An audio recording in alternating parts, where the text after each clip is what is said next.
দাউদ নবীর বয়স তখন 16 বছর। কয় বছর? দাউদ নবী গেলেন, আল্লাহ বিশ্বাসী, নিজেদের ছাউনিতে গেলেন। ছাউনিতে যাওয়ার পর বাদশাহ তালুককে বললেন, আচ্ছা ঘটনা কি? আমাদের পক্ষেই তো জয়ের পাল্লা, তাহলে একজনকে হারাইলি তো জয় হয়ে যায়, তার বিরুদ্ধে কেউ যাচ্ছেন না কেন?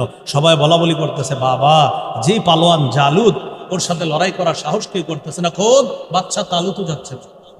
দাউদ নবী বললেন, কিছু মনে না করলে আল্লাহর উপর ভরসা করে আমারে পাঠান। বয়স কত? 16 বছর।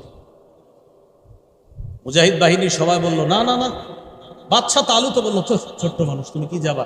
যেহেতু আপনারা কেউ যাচ্ছেন না, সেহেতু আমারে পাঠান, হয়তো শহীদ না হয় গাজী। আর যদি আপনারা যান, যান, না গেলে আমারে পাঠান। পরিশেষে দাউদ নবীর পীড়াপিড়িতে তাকে পাঠাইল। দাউদ নবী ছোট্ট একটা পাথর নিয়ে জালুতের সামনে গেছে। জালুত দাউদ নবীকে দেখে উপহাসের হাসি হাসতেছে। দাউদ নবী সামনে গিয়ে আল্লাহর নাম নিয়ে পাথরটা জালুতের মাথা বরাবর মারলে সাথে সাথে ছোট্ট পাথরের আঘাতে জালুত মাটিতে লুটে।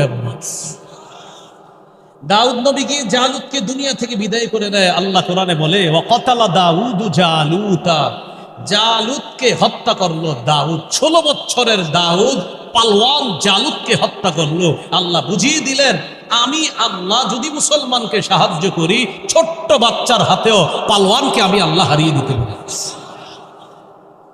আবু জাহেলরে সাইজ করছে 2টা ছোট্ট বাচ্চা, হতেই পারে। বদরের একটা আলোচনা আছে, আমার শুনে নেবেন ইনশাআল্লাহ, দেখবেন ওখানে লম্বা হিস্ট্রি।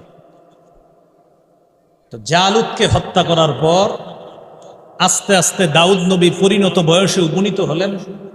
আল্লাহ তাআলা দাউদ নবীকে একই সাথে নবুয়ত দান করলেন, আবার রাজত্ব দান করলেন।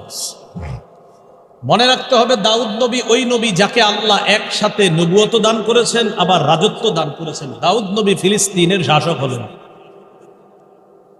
দাউদ নবী ও বাইতুল মুকাদ্দাস উদ্ধার করলেন, আর বনী ইসরায়েলকে নিয়ে ফিলিস্তিন প্রবেশ করলেন।